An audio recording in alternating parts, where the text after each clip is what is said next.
Okay, so then you'll exit and I'll re-exit. We're live now? We're live on this. We're live on the live stream. Gotcha. What were you just saying about Palestine, John? Well, Brandon, we're going to get into it tonight. Yeah, it's gonna be the whole like half the show. This is what you're here for, sir. Our Israel correspondent, Brandon Spano, in studio. Hey, we can talk about all you want. I just didn't think maybe you wanted to get into that. Well, I got plenty of stuff to get into that Brandon won't want me to get into. Oh, it's going to be a good show. Oh, that's good. I've been waiting to speak publicly about all that shit. Where is this at? I was trying to fix a dryer, so I've got all these dryer YouTube videos.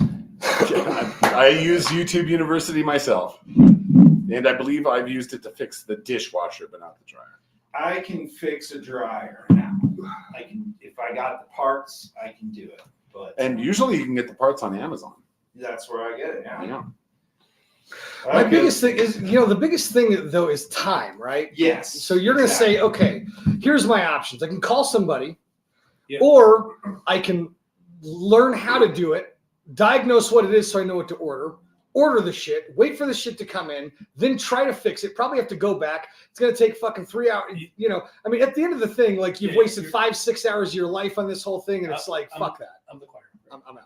That is absolutely true. I'm out on that. It depends. But it depends. It depends. If it's just a relay or a fuse or something. If I can replace like one thing in a dryer just by watching a YouTube video and it costs me $25 as opposed to $300. Yeah, And 300. I'm just sitting around anyway. It's 300 every I'll fucking do it. time. Totally. Right.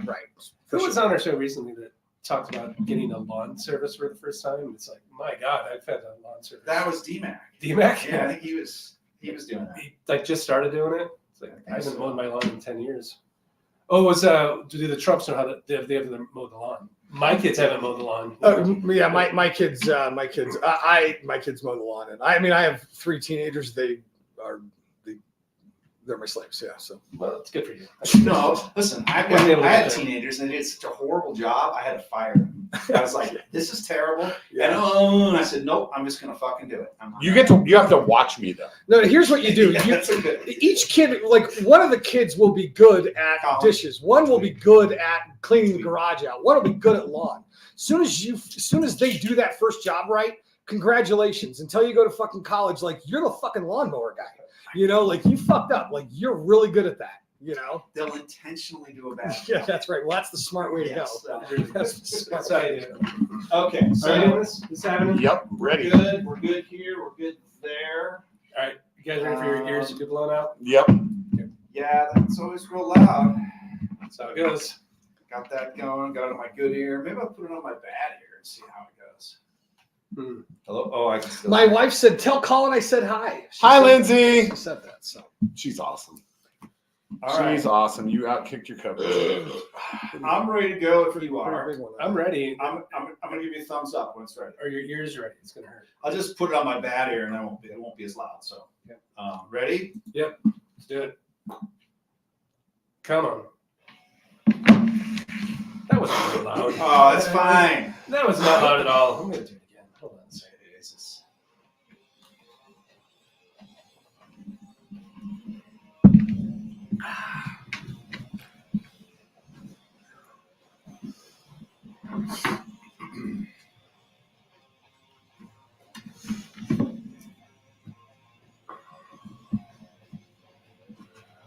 Podcasting from the Sportique Studios, where everyone's enjoying the reboot of Chibu season. This is the South Stands Denver Fancast.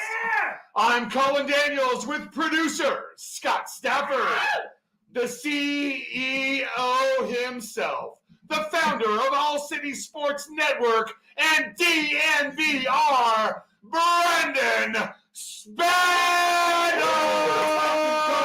Let's go! And your host, John Reedy!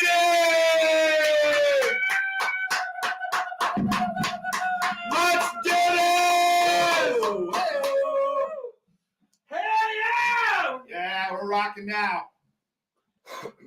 Bring it back. Bring it back.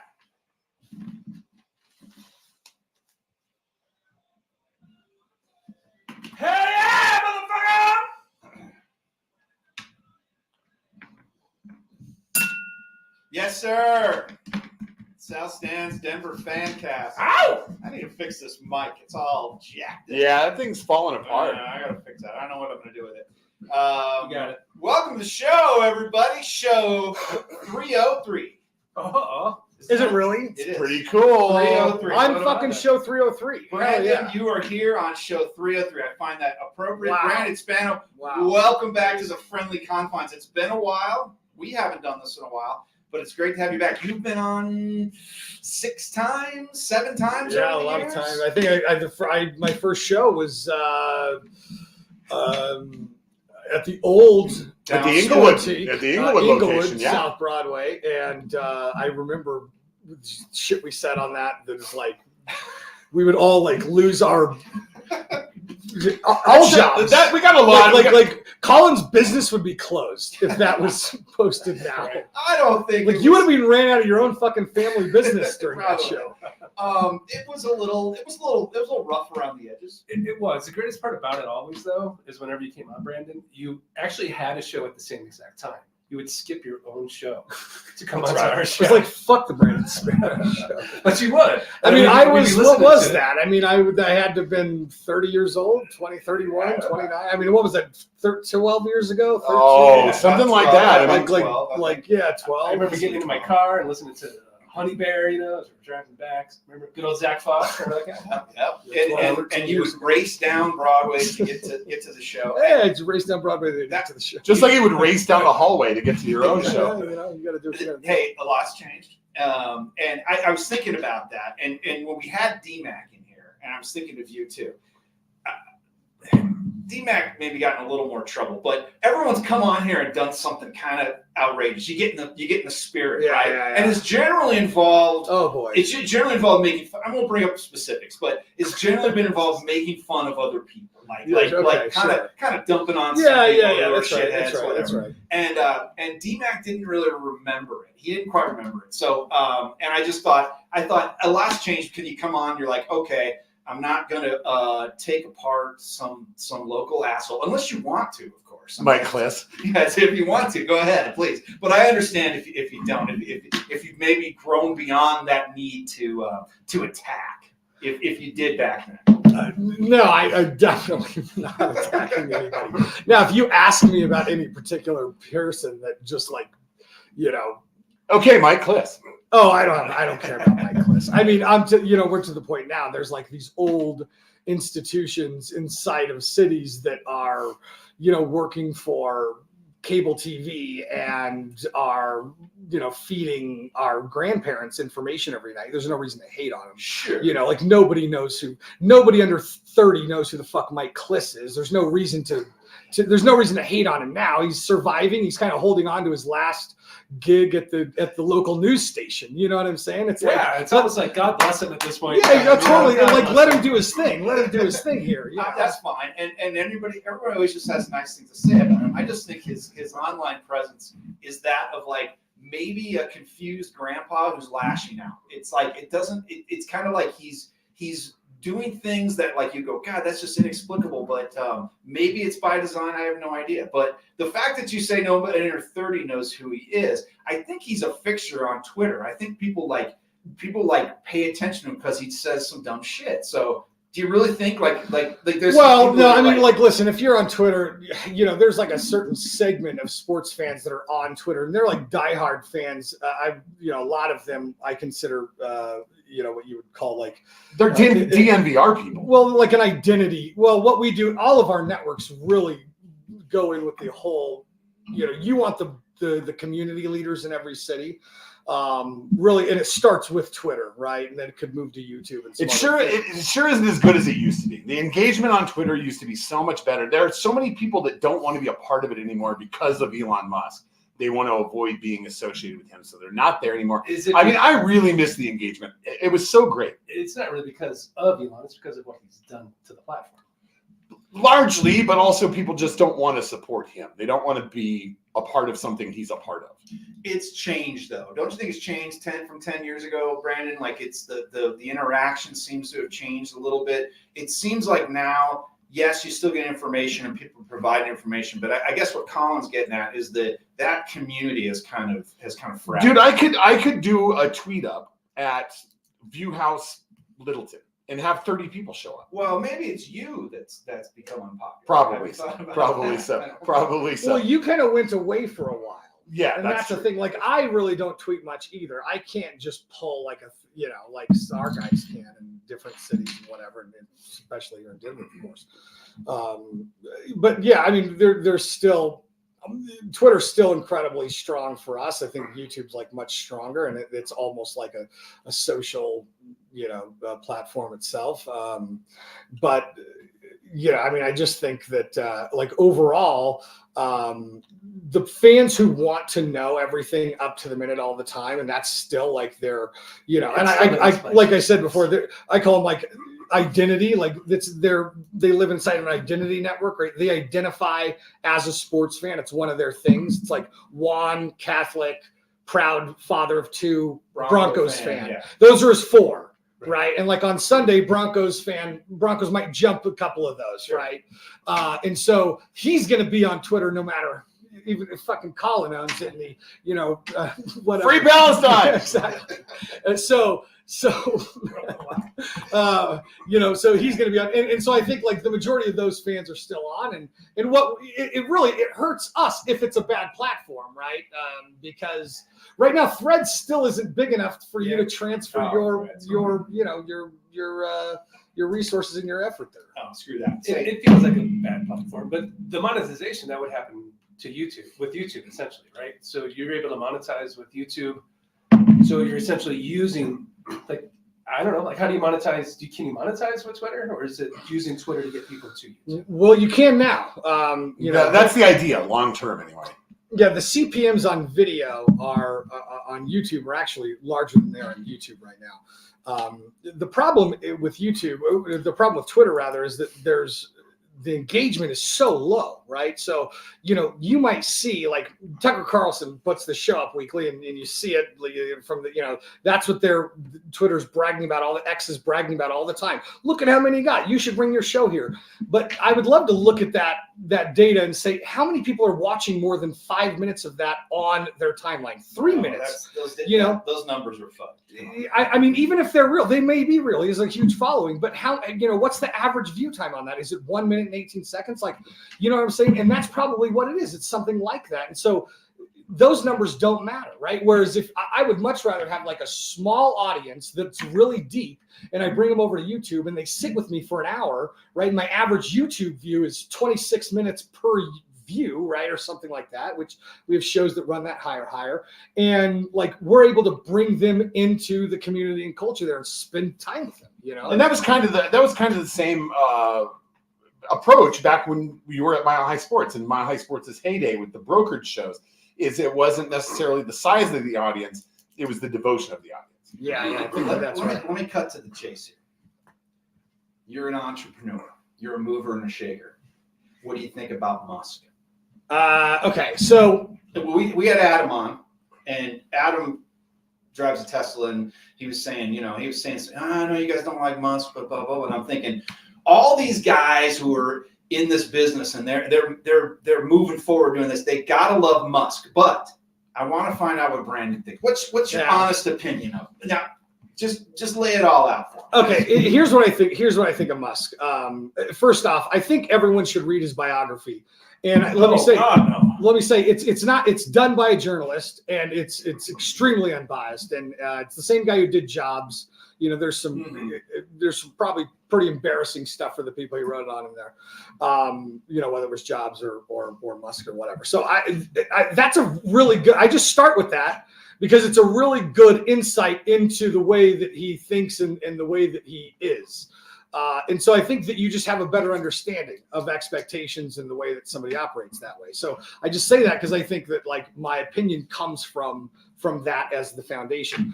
And then like, as far as like my actual like knee-jerk opinion on Musk is that he's another guy who I think if you sit down with, is really thoughtful and intelligent and is trying to do really important things and has done some incredible things. But then when you leave him to his own devices and you give him a platform, he's an absolute shithead. And this is a lot of these guys, right? Whether it's Jordan Peterson or it's Elon Musk. And it's like, you can listen to these guys and say, wow, this makes a lot of sense. It's really powerful. Then you go follow him on Twitter and you're like, what the fuck? This guy's a fucking idiot, you know? And there's a thing like that, right? And Musk is like that guy. But at the end of the day, like, Musk has done some really incredible things. And like, listen, he's going to have 5 businesses that are worth over $1 billion. There's no amount. Let me just say this, like, and this doesn't matter to some people, and that's totally cool. I respect that. To me, it matters because I know how hard this is. To create a business that is worth $1 billion is fucking unbelievable. The fact that it could potentially change an industry or solve a major problem and do it at the same time is even more unbelievable. If you could also add that into maybe saving some section or, you know, creating more longevity for humanity, even more amazing. And to have like 3, 4, 5 of those is just, it's beyond, like, combine Wayne Gretzky and Jerry Rice and how unrealistic it is for everyone to do that. And then, like, that is like those times fucking 10,000. I think I agree. I think he's done some amazing stuff. But then there's something like changing one of the most recognizable brands in the world. We called it Twitter until you said X. Right. I mean, how are you going to go? What you bought was that cute little blue bird, that iconic logo and that name. You bought that and then you threw it. Well, and this was my biggest worry when Elon took over Twitter or bought Twitter, was that essentially and this is what I had told the team, like, Elon is treating this like a startup. He got rid of everybody. They were doing live testing, which is like something we would do back in like 2017, right? Hey, let's see if this works. Turn it on. Oh, fuck, it crashed the site. Put a thing out on Twitter. Site will be up soon. Put it back on. Test it again. Everyone hated it. Oh, fucking take that off. People are trashing us for this. Okay, that didn't work. Or it did work. Oh, it's selling. Let's do more of this, you know? Like, and that's like super early, we have no money startup shit. He was doing that and still does a little bit of it now. He has a really good CEO, but like, there's still, I mean, and what that showed me is like, okay, he's not taking this seriously. He's not live testing at fucking SpaceX, right? They're not going out and saying if it works, cool. If it doesn't, at Tesla, right? Except with the self-driving cars that crash into people. That's a little more expensive mistakes than crashing a site, right? Well, I mean, listen, we could get into that. Sure. There's a whole bunch of stuff we could get into, right? Well, I just wanted to say that it's a scoreboard thing. You say, hey, totally. Scoreboard, and you're like, Rich, I'm rich. But is it totally? But I agree. You know, I agree. People can Yep, fail that's right. upwards. People can fail. Well, I upwards. agree. And that was, and I guess what I'm getting at is, like, it doesn't seem like he necessarily takes Twitter seriously, right? And maybe takes it seriously, but just not as serious as some of these other things, because you're right. I mean, a lot of this stuff is really, really questionable, and it hurts, you know, it hurts us. It hurts my business, Sure. You know? Yeah. It was a valuable resource. It built this. It was more, I think, for him, it was more like, I'm going to get on here and everyone's going to love me, and I can try to be funny. And it was like, that was his only interest, and he didn't really care too I think much he about thought it was a great idea and then wanted to get out of it. And the board said, And then, nope, you're going to buy it. You're screwed. Well, we blew through the first quarter. Maybe you did. Yeah, I definitely did. Let's regroup. Well, hold on a second. Okay, you liked the old Twitter way. We all love the old Twitter way. Now that you find out, though, about a lot of the stuff from the background of it, between, you know, like, whatever, right? You can go down to any rabbit hole, conspiracy, not conspiracy, whatever. But when you consume the theories, right, whether that's shadow banning or pretty much a government-controlled Twitter or That shit happened. right, okay, right. Well, I'm just, listen, there's people out there that are going to watch this that are going to, you know, because of whatever side it lies, because of the side it lies on, they're not ever going to believe that happened. So I'm not going to be the one that goes, I try to walk the fence on this, but knowing that, so That's why he bought it. okay, so then now are you more on the side of that then, and it's kind of understanding of it? Oh, I get that. Okay. Just don't change the fucking name and make people pay to be a member of it. It's fucking stupid. Exactly. We could get into like monetization methods of Twitter. What's the best way? Because the thing was, That's a fascinating. it was the topic. biggest fucking failure in social media, and that's not like this is a little hyperbole. No. This thing was an absolute fucking turd. The blue check thing? No. No. Like It didn't make money. It didn't make the financial model of Twitter. Oh yeah. The answer, Yeah. It the was answer not. to that is you charge brands. Don't charge individuals. Charge brands. If Nabisco wants to be on there, if fucking Moonsize So like when I'm wants to be building on all there- these team communities and all this stuff, we're pumping story, we're getting like charge me is what you're saying. Like which I'm fine. I agree. Like I've actually thought about before, Sure. like keep the people happy on Twitter, using it all the time and stuff. Like and charge brands to influence them. Right. Yes. Absolutely. Yeah. Hey, And you get to the top of the list. speaking of brands, we gotta pump our brands in this break, right? We're gonna get into the second quarter here. We'll reset. We got plenty to talk about. We barely scratched the surface. Let's take a quick break and we'll be right back.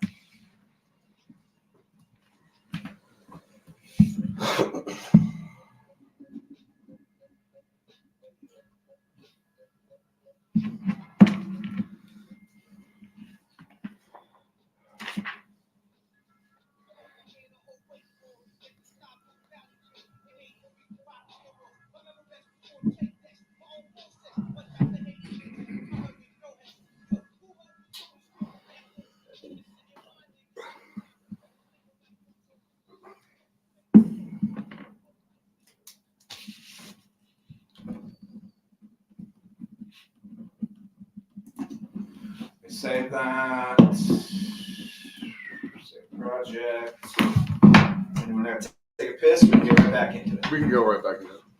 Let's see if I can't pause this.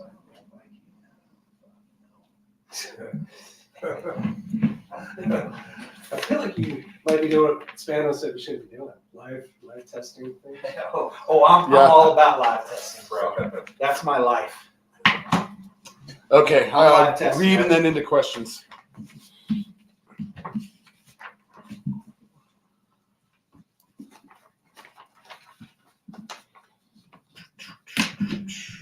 Oh, this fucking thing. Oh, screwdriver up there, yeah. Whole fucking shop of supplies. Not up here though. You might as well just take that off. No, but I can tell that I'm like it's making it louder, but I don't have it there. It just I can go get you a screwdriver. You're fine. Just take it off. no. You sound fine. It doesn't sound different. No. Because I can tell when I talk, I can hear it pop a little more. Next break, if you can give me a, Yeah. It's nothing yeah, anyone would notice. I think it's just a Philips, so I can't see. like a small one. Nugs up 88, 82 kind of thing. Okay. I've got a small wager on Orlando +4.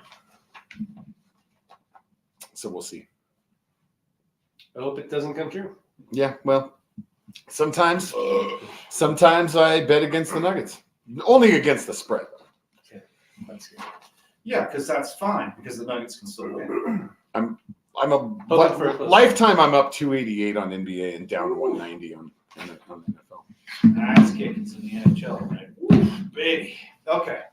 do you remember when we had that? That was your league, right? Where we had fake money and we started at the beginning of the season. Yeah, And I fucking went on a run at the very that was end. fun. That was great. I had so much fun on that. So did I. I couldn't get people to turn Oh, their the bets. gambling. Yeah, the fake gambling. Yeah, you need to do maybe make an interface for it. So it's, you know what I mean? Right, So you yeah, can enter, yeah. like you could actually enter it because just doing it by hand was a little. It was tedious. It It was, was email. such a fun we did it thing. by email. Yeah, it was fun. Okay, ready to read. I'm ready to go. The return of the South Stands Denver Fancast is fueled by Cochino Taco, with locations in Old Town Arvada, Edgewater Marketplace, and on South Downing Street in Inglewood. Featuring mouth-watering Mexico City-style street tacos, unbelievable appetizers, burritos, enchilada, and the famous queso burger, topped with American cheese, poblano chili, jalapeno crema, fried jalapenos, and delectable melty queso. Let's not forget the best margaritas in town. And happy hour from 11 to 6 every single day. Tell them the South Stand sent you and ask for your crunchy beef tacos Shaggy style.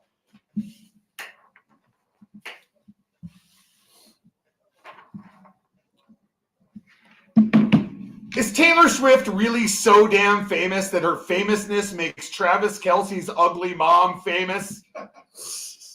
Fat and ugly as she is, Oh, how is she still more comfortable to look at than that bitch Brittany Mahomes? Oh, Will the CU Buffs football team debut more fancy uniforms this season than they will have wins? For Nuggets fans, is everyday Thanksgiving so long as Nikola Jokic walks this earth. hells yeah.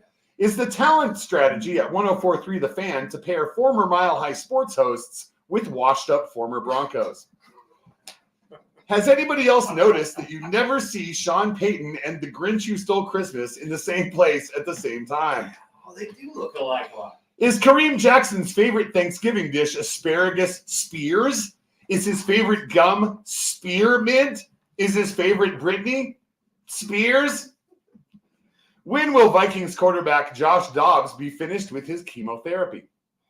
And is Will Smith going to slap me for that joke? oh my God. What abbreviation will Brandon That's Spano really come up fucking with good.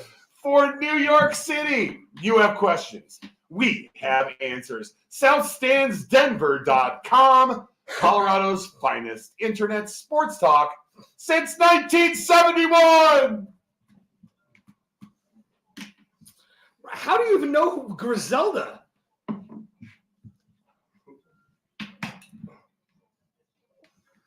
My only goal is to make Spano bob his head. That's it. That's my Why do goal. you think he's the producer? It's good, man. He knows what he's doing. I'm just waiting for your flow if you want to put it out, Spano. Yeah. Anyone can freestyle if you want. Go ahead, Colin. Yo, I got chopped in the league. I was just kidding. I don't want to hear that.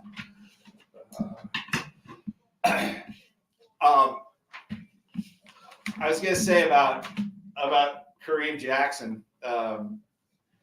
He is a dirty player. So- I watched that hit on Josh Dobbs in slow motion. I was just like, oh my fucking God. Somebody. It was He's running the ball. He's running the ball up the middle. You're gonna get popped. dude, he's just flying with his I mean, helmet. he's a What- fucking hard What hitting guy. That's what somebody he did, does.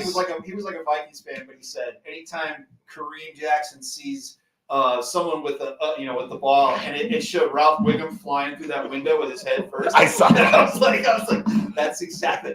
The guy just got off suspension. I know he can't help himself. He can't Yeah, help but that himself.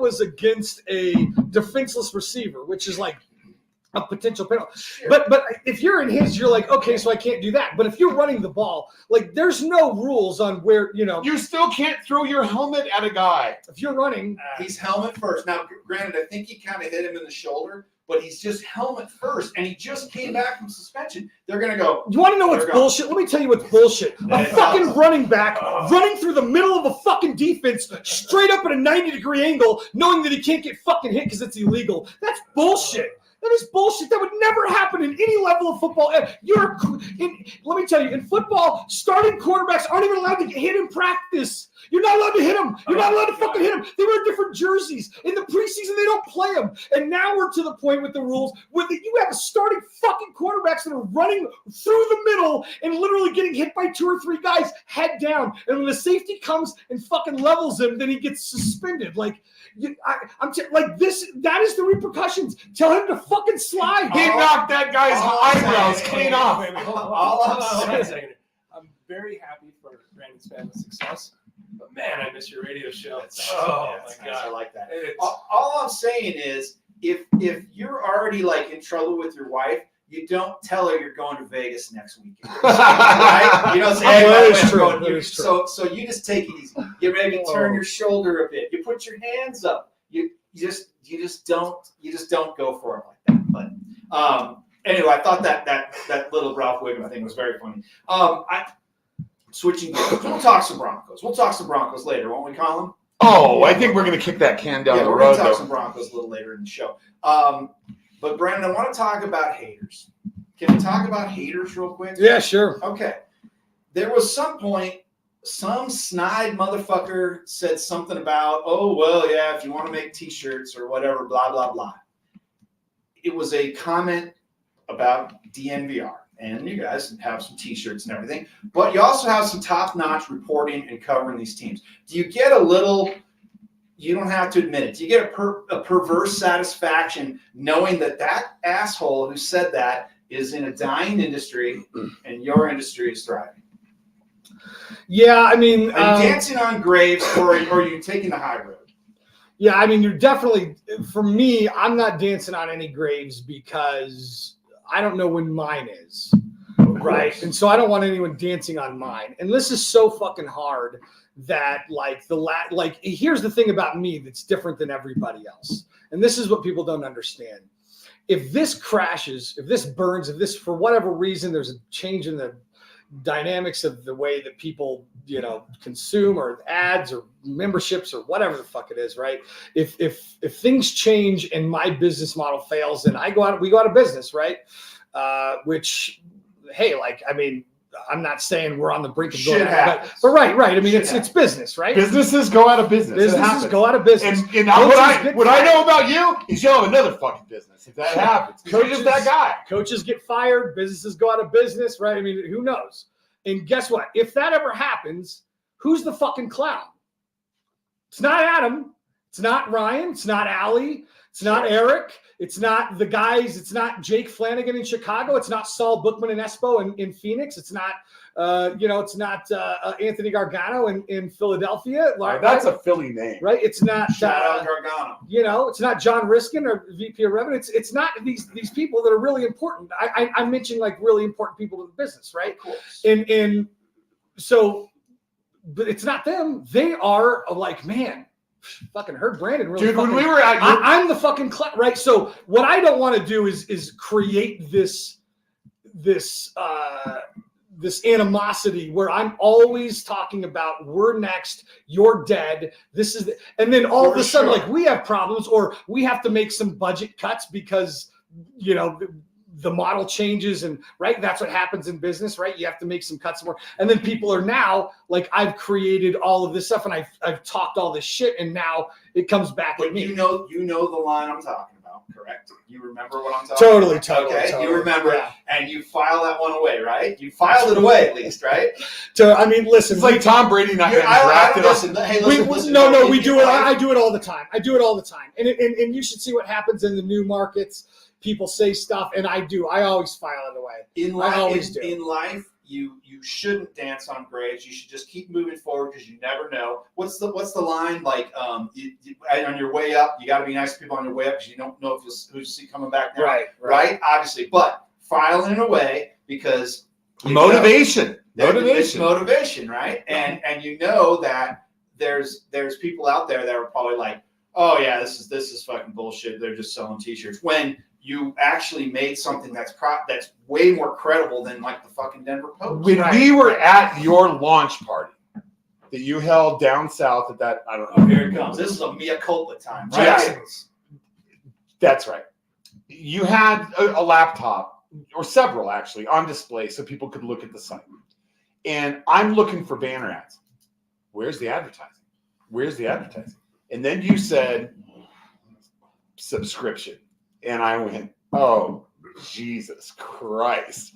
Does Brandon really fucking think people are going to sign up and pay monthly to sign up for this fucking one? Oh my God, this is ridiculous. Couldn't have been more wrong. I'm a lifetime member. I bought during COVID because you had just partnered with the bar. And that helped. The community kept us alive for that. Dude, it's a fucking scary time for everybody. Believe me, super scary. Super scary. But the bar, what an experience! It really is. And I said this to you the other day on Twitter. It is the next best thing to being in the stands at the game. It is so much fun. I watched the Chiefs game there and the Bills game there. During the Bills game, I've got Ryan and Allie sitting at the table right behind me, communing with devoted Broncos fans. People are walking up and down between tables, slapping, high five, and hugging each other. I hug total strangers. Yeah. And during the Chiefs game, the Nuggets were playing and the Avs were playing. It was this confluence of Denver sports. It was magic. It was absolutely magic. It was like the fucking Disney World of Denver sports.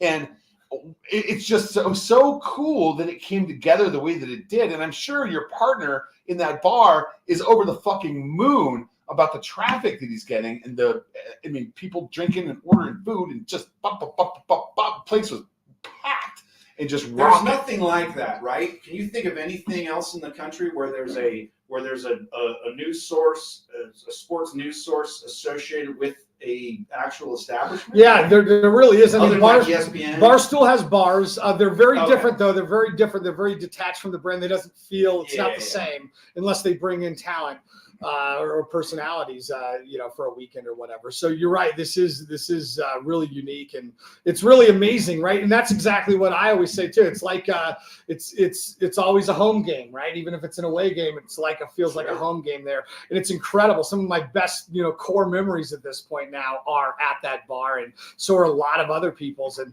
you're right. It's really an incredible thing. And that was the bar is really a culmination of a lot of people's efforts and thoughts. The vision behind it is brilliant. Do you plan on, in the other markets where All City Sports is setting up or has set up, trying to duplicate that model? It just depends. The truth is that owning a bar, having a bar, is it's A big pain in the ass. It's fucking brutal. So it's really cool. Now it's really cool. You have this online digital brand and it comes to life, right? When you walk in the door, and it's the same branding. And Eric was just brilliant on the way that the wraps and everything is set up. Oh, there. D-Line Co. does an amazing job. He's the best fucking brand man in sports.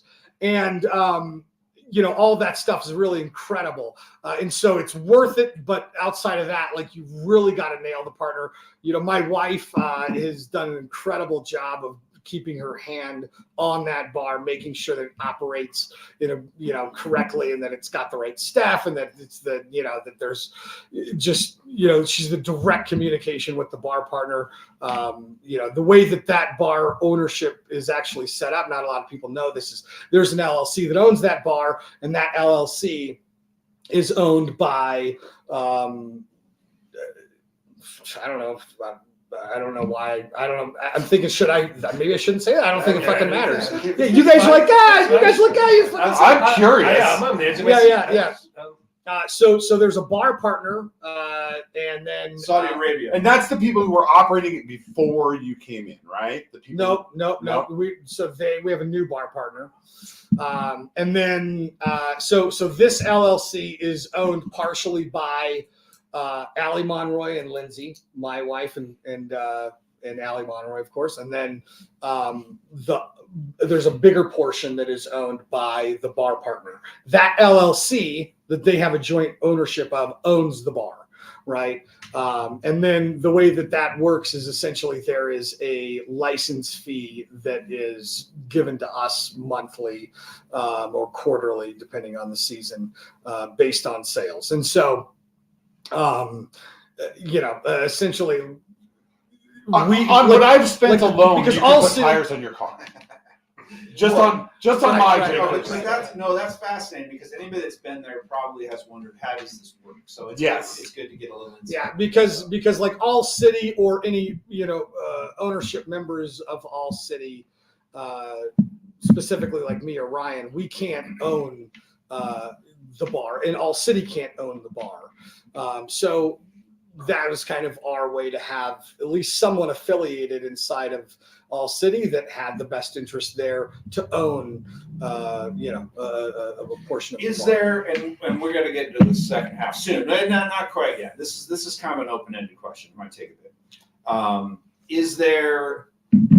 Is Denver one of those things? And obviously it started here. Is Denver one of those things where it was kind of ready-made for this? And obviously having the bar helps. Whereas Phoenix or Chicago, you've got all these talented people working, but you don't have maybe that same, I don't want to say the same fan base. They got great fans in all those cities. But when you have the bar, it kind of has a focal point where those other cities don't. Is that an issue for them? Or are they still able to like build audiences? Like the guys who cover the Blackhawks for your Chicago one. Are they able to have that same type of thing where here people can go watch the Avs play and they can see AJ up there doing a show, right? It has kind of a cool thing to see people doing the show after the game. Is it a little more difficult for them? Obviously, it probably is. But what's the challenge for them to build more of an audience when you have the advantage of the bar? Well, there's a difference between building an audience and then building a community that's really engaged all the time. And that second part just takes time. There's no business practice or way that you can speed that up. Sure. Now, we have a model that if you hire the right people and they get on board and do what they're supposed to do, that's a function that will happen because we essentially deliver a 24/7 touch point, right? So I always joke that Colin Daniels can wake up in the morning and look at his phone and check DNVR and read Harrison Wynn's most recent Nugget story, and then his wife can come in and say, "Hey, you're supposed to be at the shop at 9:30. You're running late." He could get in the shower and listen to last night's post-game show while he's in the shower, and then he can get out. He can put his DNVR Nuggets shirt on when he gets out of the shower. He can get in his car, listen to the rest of the podcast. When he gets to the shop, he can fire up Discord because he's a diehard member and hang out with Nuggets fans in Discord. At noon, he can go and watch the Broncos show live and then hang out on Twitter and fuck around with Brendan Vogt on DNVR Nuggets. And then after work, he can go to the DNVR bar and watch the game. And then he can go home and watch the post-game show on his smart TV on YouTube. And he could do an entire day full of the All City sports lifestyle. And that's what we're trying to deliver to every fan. He's nailed Colin's day except for the constant masturbating. Other than that, Just twice. I can only get it done twice now. I'm getting older. That's understandable. No, that's good stuff. So the more people that are living that, then if you have an event Sure. or you have a bar, then they're going to want to hang out there. Yeah. Now, with that said, there are some places that you could do. I think Chicago probably could do a bar. Philly's looking like it could probably do a bar pretty quickly. Yes. There are things like that for sure. Real quick, and I know we got to get into the halftime, but what other cities are in town? What's coming? Does it have to be a 4-sport city? Omaha, baby. Omaha. No, it doesn't have to be a 4-sport town. I think that we're trying. First off, the goal here is to do every sports town in America, right? That's the goal here. Okay, so Sure. The goal is to create a really important local sports network in every city in America. Now you're going to pick the best one. You're going to pick the most strategic, kind of early.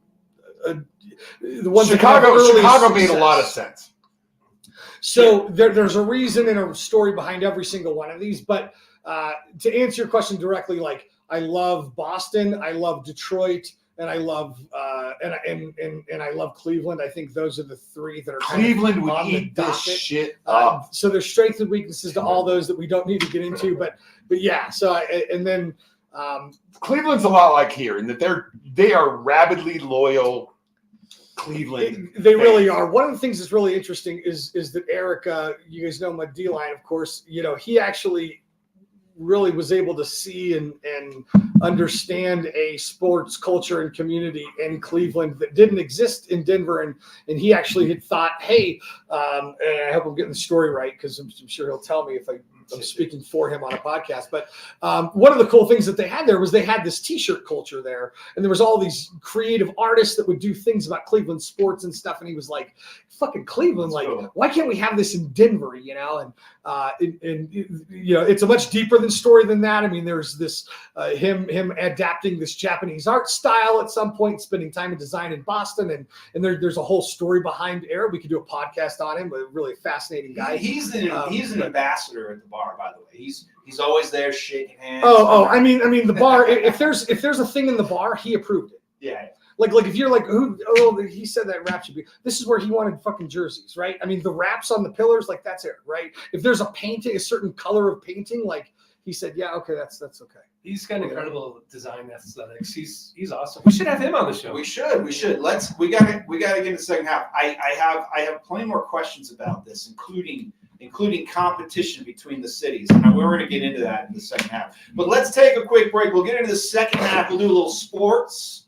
Maybe we'll do some Spano's greatest hits. How about that? Maybe when we come back. So let's take a quick break. Be right back. I'll be on a manhunt.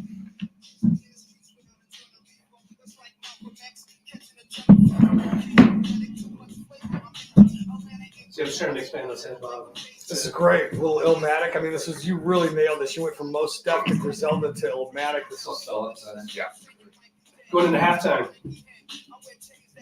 Oh, that was a good call. So we'll do your read coming back into sports, and then I can't hear you. I'll tell you when. It's halftime. There we go. It's halftime. As soon as I stop and say it, I'll be able to hear you. What's halftime? It's halftime. It's halftime. Nice. I like it. I know. Put some thought into that one. It's good. I've crossed one topic off my list. So That's good. Just go fire. Just It fire. kind of builds.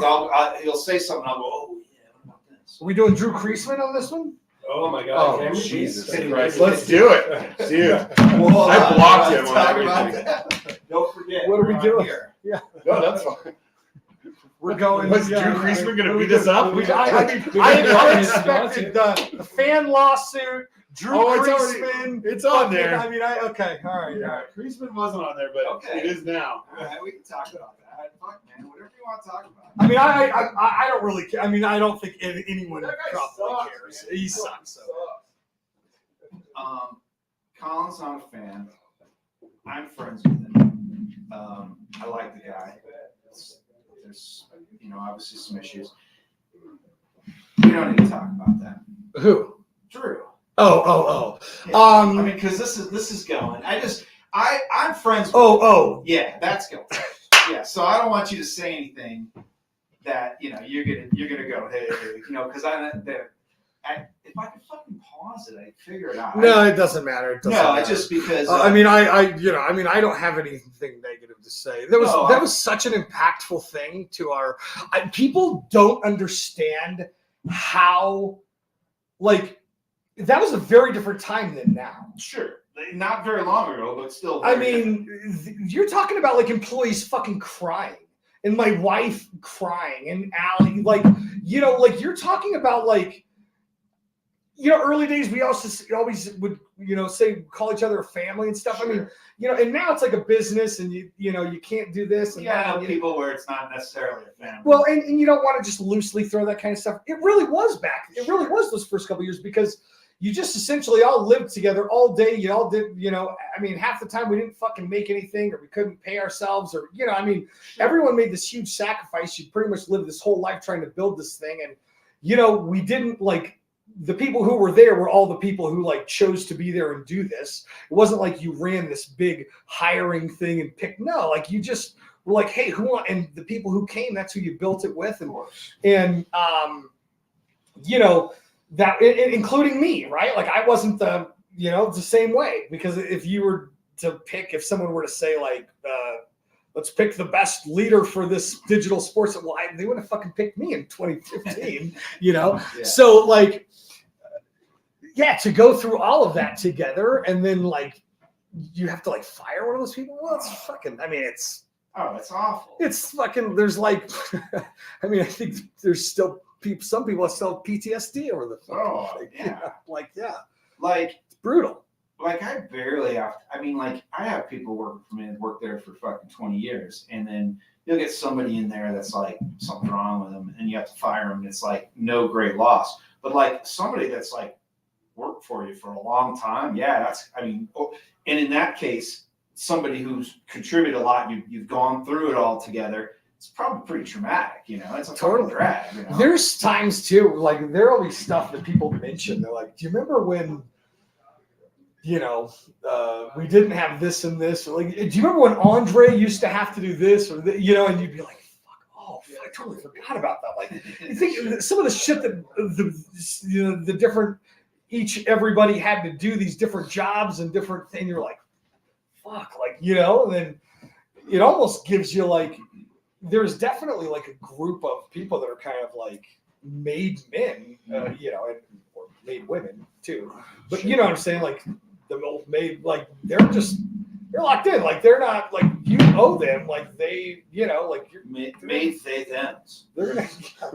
Where's my screwdriver? God damn it. No, don't worry about it. No, fuck it. Don't worry about it. I've got it sitting here. So, So I've decided, as the executive producer of this show, that we're not Is that the title? gonna, I you're don't not know. gonna go in on Drew.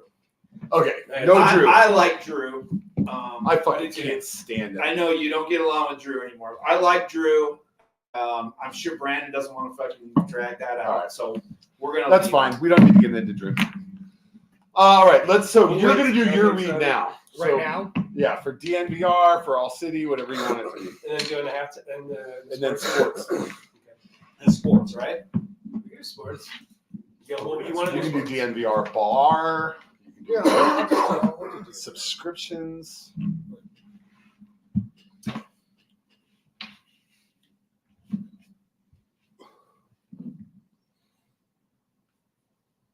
Okay, who's ready? I'm ready. You guys ready? Where do you guys go? So Brandon's gonna read, and then we're gonna do sports, right? Yep. Give me Okay. some sort of a clue when you're Okay, throw it to me. When it's I'm your gonna time. give you a thumbs up. Oh wait. So I'm jumping in. I'm doing my ad read once the music starts No. or No. after sports. Beforehand. Before. So you just Before start. sports. Like Yeah, we're now. gonna mix it in later. Oh, before the Yeah, you- ad read. We're gonna Yep. come. we're gonna- Okay, so I'm gonna throw it. I'm just gonna point, and then you're gonna go live, and then I'm gonna start my read. Yes. Yep. Correct. Okay. I'm gonna give you a There thumbs we go. up. But when you're getting to the end of your read, just give me a little whatever, and then Okay. on sports. Sounds good. You ready? Cool. I'm ready. This next segment is brought to you by DNVR. DNVR is Denver's largest digital sports network. With over 16 creators and community leaders, this is the place for you to get all of your sports news and entertainment. DNVR offers you a live video and audio show for every single team every day, shot live in studio, plus written content, merchandise, events, and of course, the Die Hard membership. With the Die Hard membership, you get a free shirt or hat of your choice every year. You get access to premium Die Hard level content, 20% off all merchandise, and of course, 20% off all of events. Not only will you get that, but you'll also get a Die Hard membership card and access to the DNVR lounge, where Die Hards are the only ones allowed to hang. And then last but not least, Die Hard only merchandise, where you get stuff made specifically for your community. Once again, this is I nailed the reading until the very end. That was almost a one taker. right. That was good. DNVR. Now back to South Stands Denver podcast.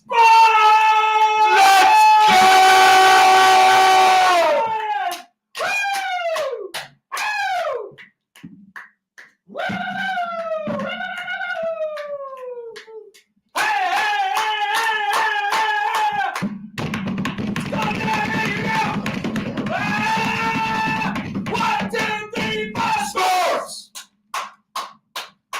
Sports! Sports! Denver! I played the wrong one. There you go.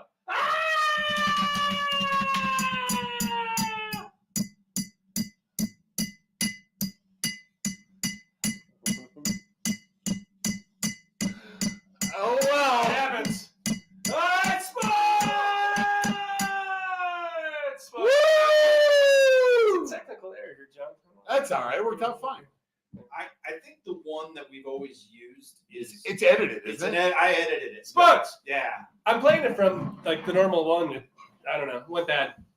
Yeah, the one we have is Sports! it's been a change. It's something I made it. I made it somehow. I really should have gotten that screwdriver. Fucking screwdriver. God damn it. Fucking Went screwdriver. off. Sports. Sports. Here we go. We're back. That was a great read, Brandon. I mean, It was. you know, we were just Oh, talking. man. We were just talking downstairs while after we each urinated about. You know, it's just a shame. Same stuff. I held his. He held mine. It's just a shame that with all you're doing, and God knows we respect it, and we are great admirers. That the fact that you're not behind the microphone anymore, it just really is a Yeah, bummer. man. It really is a That bummer. until you fucked up at the end, that was beautiful. I'm going to Really. suggest. I'm going to make a suggestion. You take it in stride. I know you're a busy guy. For all city sports on a national level, the Brandon Spano podcast. We really got. talk sports. No, You why? gotta have it, I understand you're like, oh, I'm so busy. I'm the man. I have to do this. Oh boy. I have to- I definitely don't. I have feel to like art of the deal all the time. I can't do a podcast. You have a great voice. You have a great presence. Everyone loved listening to you on the Best radio before. friends. Best Why can't you just sit in and do a little Yeah, show? do us all a- What the fuck? Yeah, do us a Wow. solid, man. Stop denying all of us your dulcet tones. Listen, I think that I first off, all of our shows are team specific, and the people that are on there, they cover that team.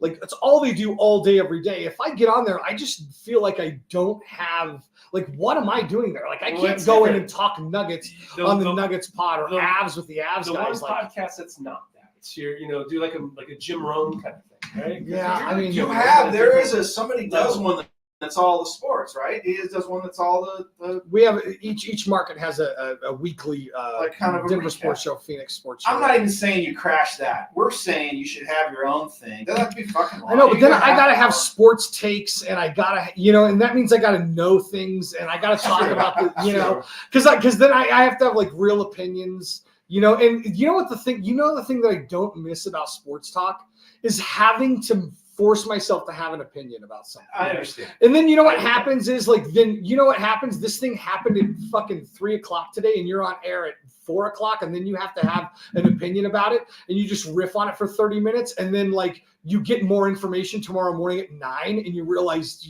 everything you said yesterday was bullshit. But then you have to back it up, and so then you're just being an absolute shithead for an entire week. Like, you know what I'm saying? What you just said is the reason that I don't want to do that, and I entertained it recently because I'm at a crossroads where I've been doing what I've been doing for 25 fucking years. I'm kind of looking around. I got my head on a swivel, and I'm in some classes. I'm going to tell a story real quick.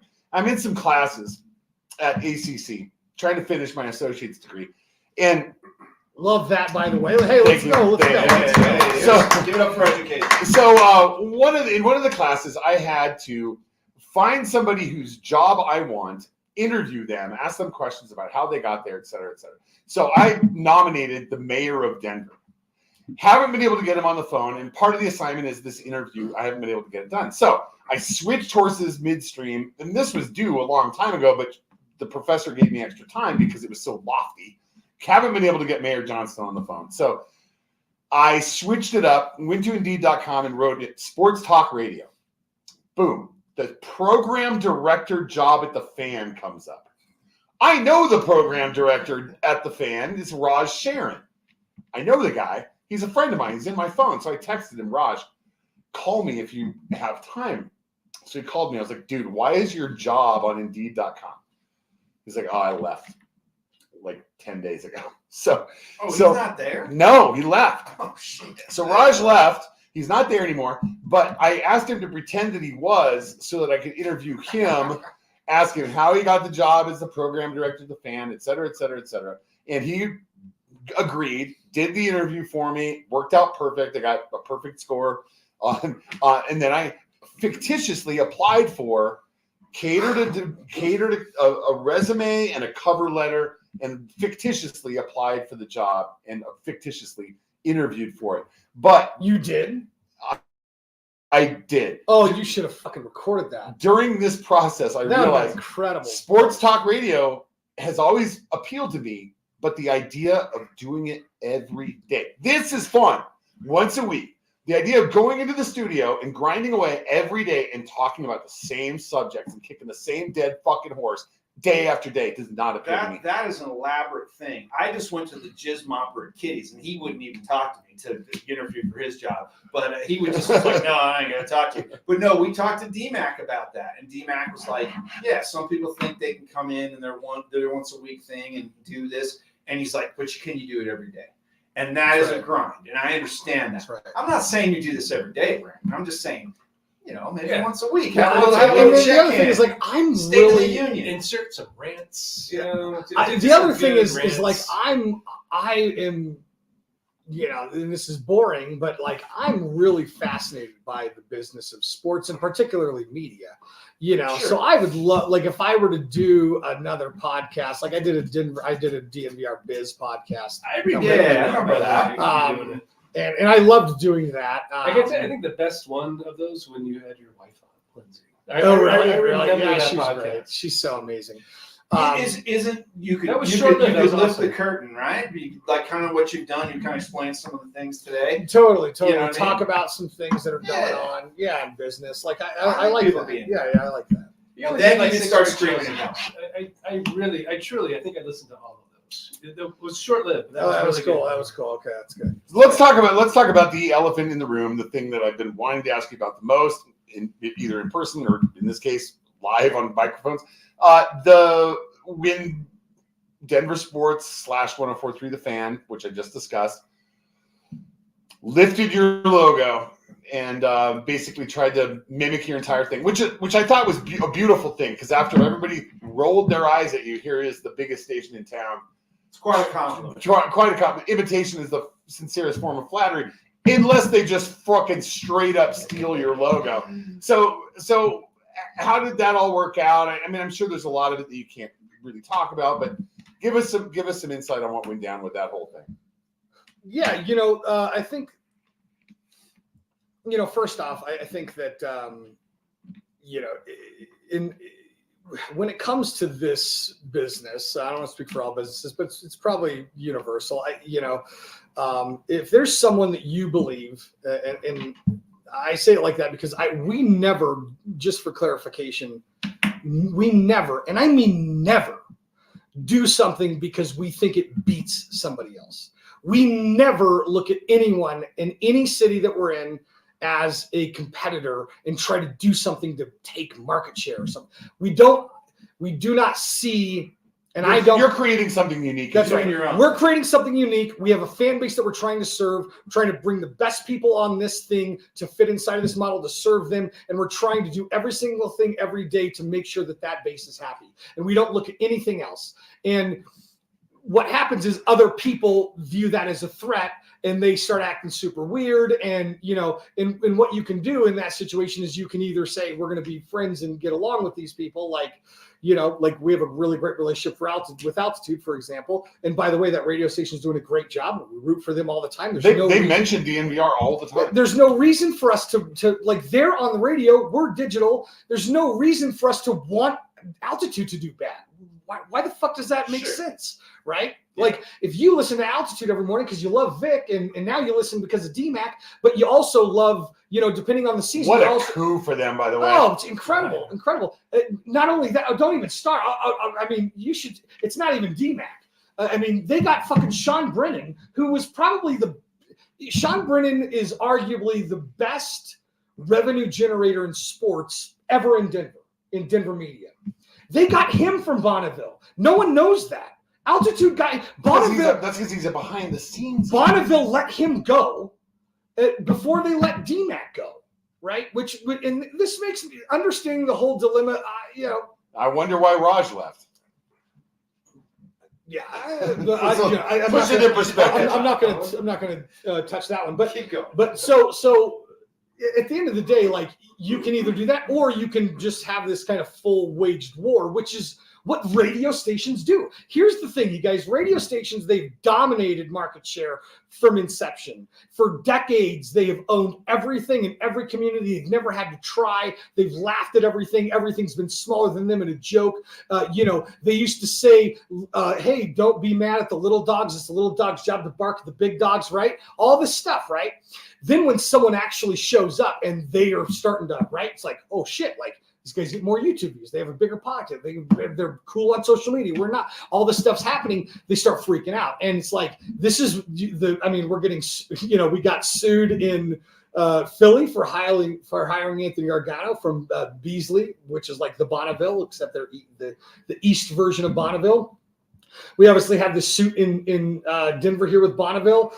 Denver and in Phoenix, Bonneville is blocking as much as they can. We had a deal with BetMGM where we had a podcast that was supposed to go live from BetMGM after Cardinals games, and it's on the territory where the Cardinals Stadium is at. Bonneville has the rights to do live audio broadcasts from those grounds. They heard us that we were doing a show there.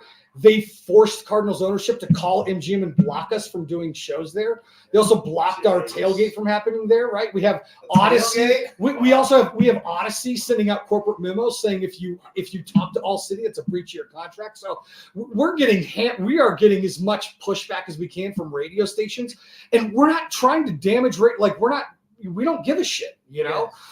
Anyway, so I say all that because this is like a hot topic for me. One of the things I'm super pissed off about. And here's the thing, like, you're all going out of fucking business and we can help. Like, I can fucking help you. You know, like, I don't have a problem helping or working with anybody. All of your people are great guests to have on these shows. They can be great guests. You can come on our stuff. We'll come on your stuff. We'll work together. Like, let's work together. Like, let's serve the sports fan community. Serve the fucking community. That's what it's about. But you know what? They don't see it like that. They see you as somebody that needs to be owned. Their talent needs to be owned. The fans need to be owned. The market share needs to be owned. The billboards need to be owned. Everything has to be owned. And that's why they're dying.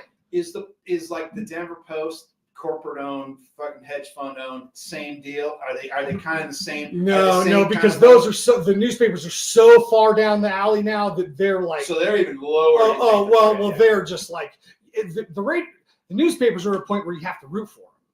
Like, we need them to survive. Like as a human, like, it's not even they're so far now on the spectrum where you have to say, like, you got to say, hey man, like you know, you're in such bad shape. We have to pull you up a little bit. Exactly, we got to help you out here. Now, but for that specifically, here's the thing about that: like, you can do whatever you want, and they were taking our.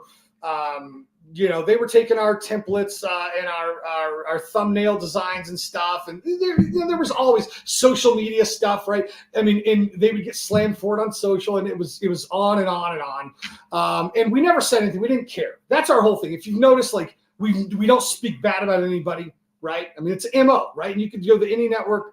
That is one of our things. That's admirable. That's one of our things. I can't do that. We do not beef. We don't talk shit. That's a rule. You're not allowed to fucking beef. Right, leave that to them. They say whatever they want. We don't. Now, this one was different because we woke up. Intellectual property. We woke up one morning and they create this brand, and all of Twitter is like going insane, and they're tagging us, and people are saying I'm confused, and people are like, I think I'm looking at your thing. Yeah. Exactly. So there's all of this, and so.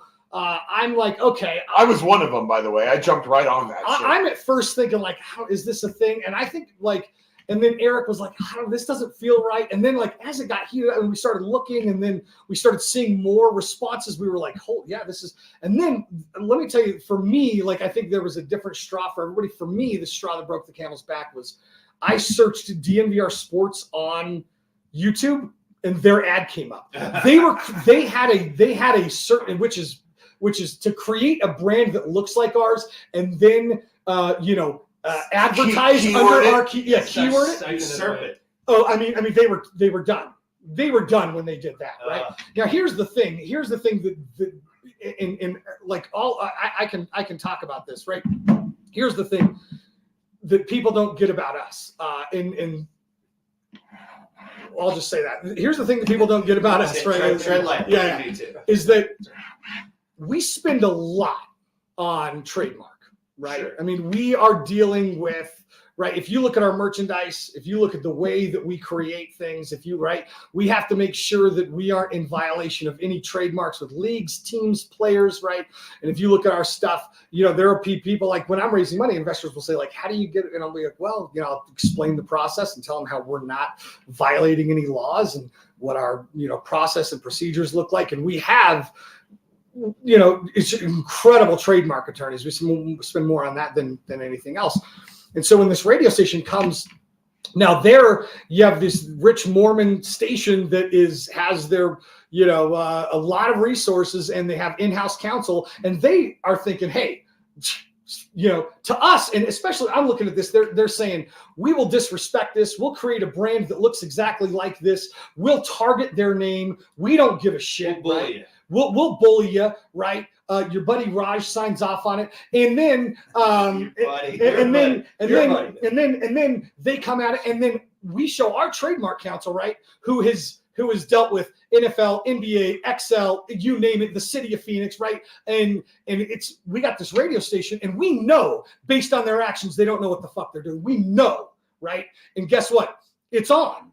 It's on because this is the one thing we can't let slide.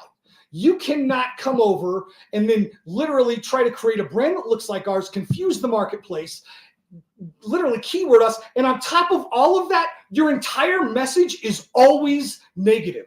It's the exact opposite of ours. Our slogan is make it more fun to be a sports fan. Your entire identity is, if it's good, let me tell you why it's bad. If it's bad, let me tell you why it's good. That's your entire fucking operating procedure. You're going to literally ruin our brand, okay? So now we go in, and then we go in heavy, and I can't say the rest. You guys obviously didn't take long. You see well, we were extremely aggressive on it, right? And that's another thing, right? These things can drag out for fucking years. Yes. And it just No, let me tell you, these things can drag out for years when two massive corporations are fighting each other with a bunch of resources, and it doesn't matter, and they just fight forever. These things don't drag on for years when one guy is sitting there and pushing the pedal to the metal, and this is all public, right? In a 30-day span has over like 22 filings or whatever, and every single time the opposition misses their deadline, boom, the next thing goes, and boom, the next thing goes. So then it's going to end quick, right? And it ended quick. That's fantastic. I love that. Good stuff. We got to get in the fourth. It's a good way to end it. Well, oh, by the way, hey, that was not. And I said this at the time. Nothing against the people at Darren. I've known DMAC has been one of the biggest supportive people for me forever. Like that was not Zach Bai. I love Zach Bai, right? Yeah, those guys, great guys. I mean, the talent at 104.3 The Fan, like. You've known Josh Dover forever. I love Josh Dover, one of the hardest working guys ever, and he wasn't there during that time, but still. Colin's friends were the ones that pushed that through. Your friends. It's understandable. So that's fantastic stuff, Spano. I'm glad I heard it from your mouth. So let's take a quick break, get in the fourth. Maybe we'll talk a little Broncos right after this.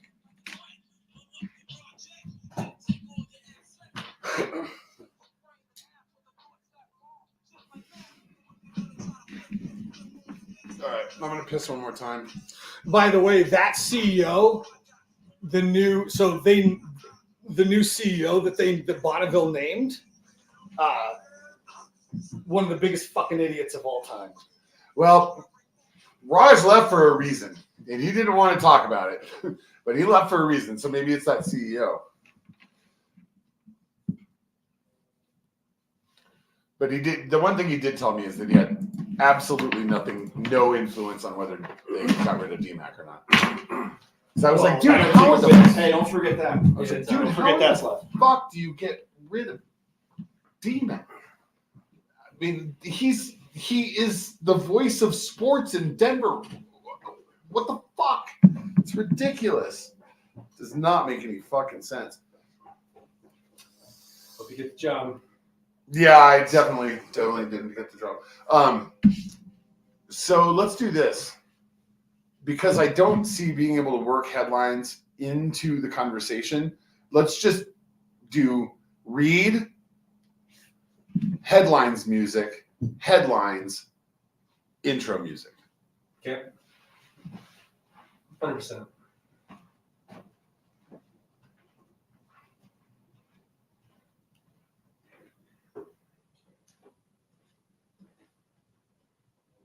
Oh.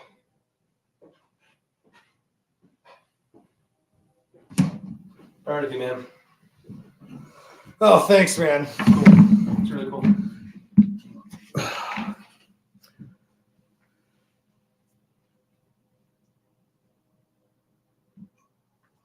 See, this is the problem with this thing being on, because I got all these questions.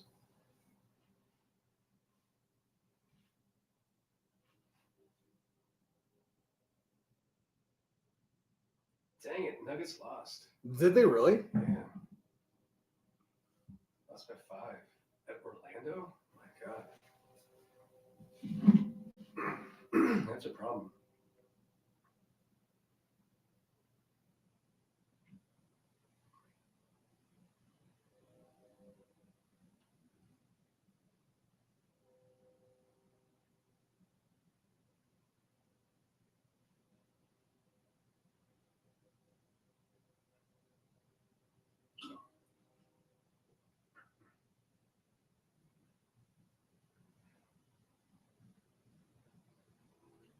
Is your office at the bar then, or is it somewhere else? Yeah, so our office, the DNVR and All City actually splits it, which is a big problem right now. We're trying to buy the 4th floor, but we can't get them to move out. The actual people who own the building. So the 1st floor is the bar. The 2nd floor is the studios and merchandise. The front part of the 2nd floor is the mezzanine area. But if you go through screwdriver in this phone. If you go through a door, the second half of the building is the 2nd floor is another big space, and that's where merch is. 3rd floor is All City and DNVR, and then 4th floor is where like the landlord's corporate. Are you talking about offices. the building? Yeah. So We're when trying to Adam, get the 4th floor, but when Adam was here, he was like, "I'm trying to get a history together of the building," and one of my oldest friends was a bartender there, like 3 bars ago, back in like the 90s. And so I was asking him while he was here, and I was like, and he was telling me all this crazy shit, like that the owners of it that were involved in. There was something, someone was a roadie for like, what was it? Roadie for like Stevie Nicks, or I don't know what the fuck it was. But there's a long history to it, so I hope he does that. I hope he explores the history of the bar. It's got a lot. Can you move the merch? It's like a warehouse in the meantime, open up the space. I think we're gonna do. We've grown out of space on merch, so we're honestly. I'm talking with this Barstool just did a ton of layoffs once Dave got the company back because they're not owned by a public corporation anymore, so they can't carry that burn.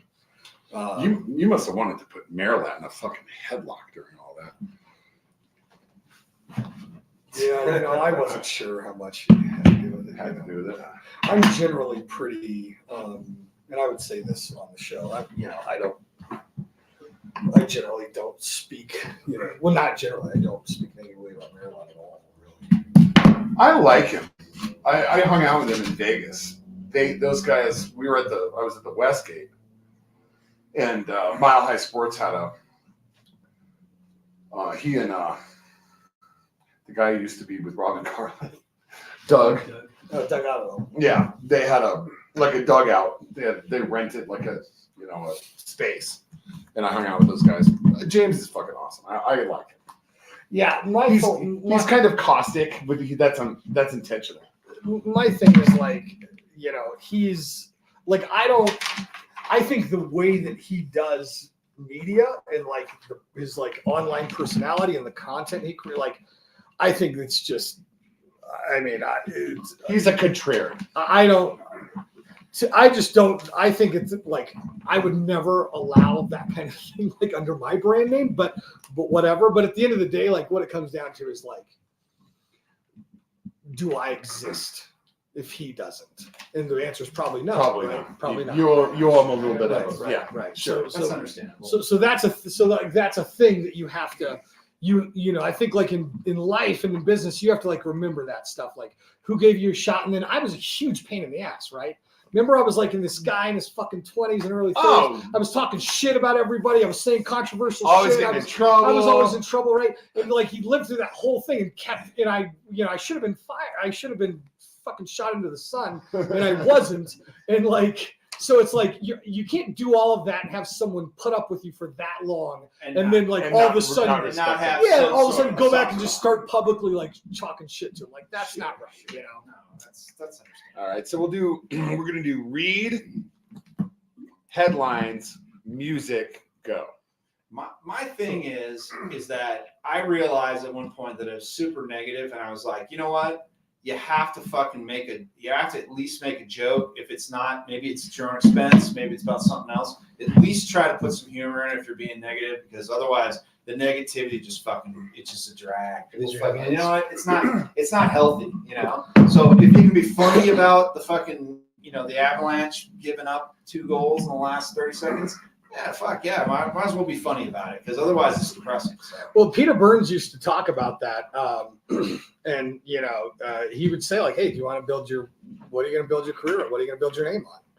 You know, he was so good at stuff like that. But he would say, like, you know, you're going to build it off of, okay, you're angry all the time. Cool. So you're the angry. You want to be the angry You guy? got to be angry from You're here like, on out. oh, fuck. Like, I don't want to be the angry guy. You know, you're silly. Oh, you're going to be the silly guy. And like, it makes you think about the shit. You know, he used to always say too, like, if it's a, if it's the apocalypse, if it's always the apocalypse, then it's never the apocalypse.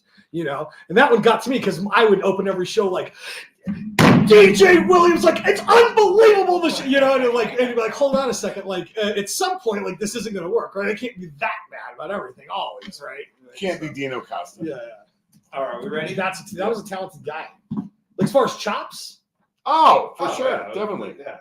I mean, There's a lot of people who are very talented That's right. at what they That's do, right. and then maybe the extracurriculars are not. So I've always been like big on the skill side of, like, when I hear people read it, I'm like, ooh, fuck, man, they're Colin Coward. they're good. Oh, So good. Jesus. Colin cuts like a knife. I mean, he's fucking flawless, you know. But and that's how Dino was. Like, Dino was dumb and crazy, and he said crazy. But at the end of the day, like, you're talking talent, top notch. that guy's as good as anybody ever. Like, that guy was good. You know, he was just. I'm ready to go. Kind of costly. You got music you're Kind gonna of. read? Kind of. Yeah. Okay, I'm ready. Sportique is where scooters come from and has been for over 25 years. And now Sportique is also the place for e-bikes. E-bikes from Scootstar, genuine scooter company, and the Jackrabbit, the 20-mile-an-hour, 20-pound mini machine that fits comfortably in the trunk of your car. So turn to Sportique for all your scooter needs, parts, service, accessories, and apparel, and now e-bikes. Visit SportiqueScooters.com or their expansive showroom at 160 South Broadway in the shadow of downtown. Sportique, where scooters come from. It's not always easy to stay on top of world news while you're trying to set up your fantasy team. That's why this is Headlines to Yardlines. A vehicle exploded on Wednesday on the Rainbow Bridge linking Canada to the United States, killing 3 and prompting authorities to close that border crossing. And you can count on Christian McCaffrey to blow up against the Seattle D on Thursday night. North Korea said it successfully placed its first spy satellite in orbit on Tuesday, defying condemnation from the U.S. and its allies. And you'll want to keep a close eye on Justin Jefferson's status heading into Week 12. According to the UN Office on Human Rights, more than 10,000 civilians have been killed in Ukraine since Russia invaded in February of 22. About half of the recent deaths occurred well behind the front line. Patrick Mahomes, on the other hand, has enjoyed a safe season behind his line, having suffered the fewest sacks of any quarterback who started every game. At least one person was killed and 3 injured on Monday in a shooting at a Walmart store in Beaver Creek, Ohio. Witnesses told media a man wildly opened fire with an assault rifle. But Zach Wilson will be unable to indiscriminately fire on Black Friday as the Jets have benched him in favor of Tim Boyle. Oh my God.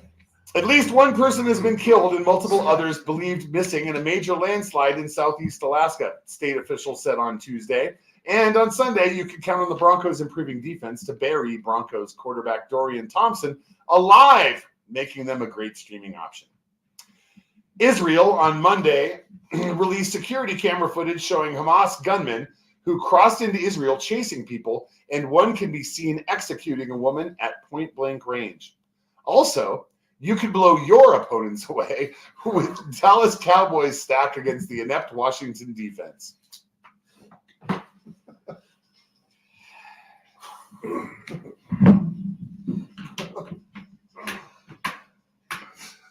Wow. Nobody said you're going to get out of here unscathed. I thought I did my own scathing, but I think Colin is scathing me worse than It myself. brings to light the absurdity of fantasy sports. That's what I love about it. Well, that's the whole thing. There's horrible shit going on, and I'm like, And- should I complain about not being able to put Justin Jefferson in? Who am I going to pick up this week? I'm like, I just try. Sometimes I just kind of lay out of Twitter because I'm like, there's too much crazy shit going on. I don't think I should be commenting on anything. Dude, I got chopped in G1. I'm so bummed. Oh, I'm did so you? bummed. I got chopped this week. Mark Andrews. I had Mark Andrews. Mark Andrews. Ah, Yeah. Jesus. Yeah. But you're still going to G2, right? And G3. That's the guillotine league. They're so great. They're so good. It's a great way to play fantasy football. We're gonna talk Broncos. I want to get noted Chiefs fan Brandon Spano's view on this Chiefs. What are you looking around for? Is this? Come on, everybody knows you're a noted Chiefs fan. Do people It's know not this? true. Are you not a sports? Are you one of those sports atheists now? That's a great question. I'm Sports agnostic. not really, no, because I do. I mean, you obviously Kind support the of, Denver like- teams. Yeah, I do.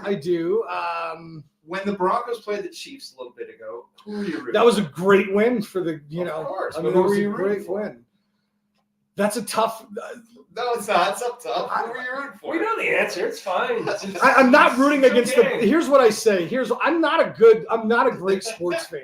I'm really not, right? Like, this isn't as clear of an indication as you think. I'm not a great sports fan. Okay. I'm generally always rooting for the All City team, no matter what. The Nuggets and Suns in the playoffs was brutal for me. I wanted to just wake up and have it over. Yeah. It was terrible. I mean, it was good, but it was like not good. You know, there was like infighting and like community talking shit to each other. And like my wife got dragged for a joke by Suns fans. And then our head of content in Phoenix got dragged by Nuggets fans. And it was fucking terrible. But other than that, I'm really for, I would say I'm a capitalist sports fan, and I happen to run a sports network. Yeah, that makes sense. That makes sense. Well, I was going to say, one of my things I had was, I know there was somebody in Phoenix said something kind of snide about the Nuggets, and a bunch of people freaked out. Does that happen more often than not? And then are you basically I think D-Line was like, oh, that's my friend. It's all cool. It's cool, whatever. And obviously you have relationships with these guys, you know them. But when somebody says something that's like, maybe it's not even like it's crossing the line. It's just kind of like, it's going to get people riled up. Do you kind of cringe like, here we go. We're going to fucking get all these people fighting? Because obviously fans are going to be against each other, but you kind of want all those people to get along, right? Yeah, no, totally. And I think that there is a commonality. For them, our networks are fine with each other. They really are. It's definitely the fans is what you worry about. And fans are so emotional. They will take any opportunity to make something a big deal. Of course. So they'll Nuggets fans will try to get like a Suns guy fired. Like they'll DM me and be like, this is what you condone. This is the kind of jokes you think are acceptable. This is the kind of people you hire. Like, this is disgusting. Like I'll never fucking watch a Nuggets show again unless you fire this guy, Wow. Like that was one DM, right? So I'm not saying I just use that as an example, right? Pretty extreme. Yeah. That was a real thing that took place, right? Of a thing, Who right? did they want fired? So then there was this. I remember. I know Yeah. the guy who did it. You Yes, said his name earlier. I can't think of that's his exactly name. right. Yeah, That's he exactly did. right. He said something, and That's exactly right. It was a very. I actually got multiple of those. There was one guy in particular who said, and I'm obviously there's that show reaches like hundreds of thousands of people every month. So I'm mentioning one crazy guy, but that's the kind of stuff from sports fans. Yeah. That's the kind of blowback you can get. Yeah, because you're in the unfortunate position where someone's like, I'm a DNVR fan. How can you allow this? That's You're paying exactly this right. guy. That's exactly right. Or what some people will think, they don't understand the model. They don't understand that there's financing in different buckets for every single network. And so they'll say oh, just so you know, you're supporting DNVR, you're paying for this, and then post this thing from, the Suns account that is that's anti-Nuggets or something, and then that thing will actually, someone posted a thing like that, it actually got a decent number of likes and retweets. And I was like, fuck, like that's not how I wanted to jump in. A lot of times I'll want to jump in and like say like, hey, that's not how it works. It works like this and this. But if I did that all the time, whenever someone critiqued, that'd be your full time. oh yeah, that's all I would do is live online and do Yeah, it, I always understand. I was thinking about that because then like somebody, the Avs were playing the Blackhawks, and somebody from Chicago says something snide about whoever, Nathan McKinnon. Nathan McKinnon's a big baby that fucking slams a stick down when the things aren't going right, whatever. And then people freak out. Oh, how are you guys? And it's like, hey, look, everybody's got their own opinion, right? You got it. It's the whole thing. You're going to have to suffer through other people's opinions. It sucks sometimes. The unfortunate thing for you is then you're all under the same umbrella. So right. Yeah. So it's a lot of fun, Brandon. It sounds like a great time. For the most part, 99% of the time it's great. You get in those times where it's heated, especially like playoffs, and then it can become sports fans, as you know, are very emotional. They get fired up. It's fine. I think one of the things that people don't necessarily understand, and this is even internal inside of our own company, a lot of times, is that they will expect me to have. They will identify me as the person, in front of their sports network, and it's obviously that's the heaviest in Denver.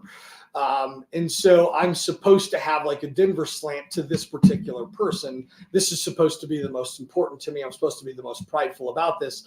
And it couldn't be, more further from the truth, right? I have, if any of these are a failure. This is market 18. Yeah. Sorry, folks. Right. Like, I mean, well, it's not that, right? But I mean, I love Denver and I love Denver as a city, but, and I love our team, and this is where it all started. And there's so much that's important about that. But at the end of the day, like if one of these fails, like that's a really big deal, and like they can't, right? And like my job is to look over at this point 4 local networks and a national network. I have 5, and these things all have to work. And there is no like one more than the other proud. No, like they all have different stories. Some have different strengths and weaknesses. We have to fix the weaknesses in each one. They're all different. So that being said, how do you manage expansion, knowing that each and every market is going to require this fine tuning?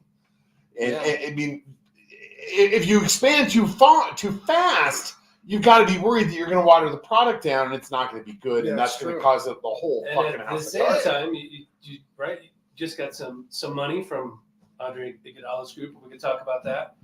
A lot of money, right, to expand and go quicker. And in the meantime, people could take your model and be putting something together in New York, in LA, in Seattle, and get there before you do it.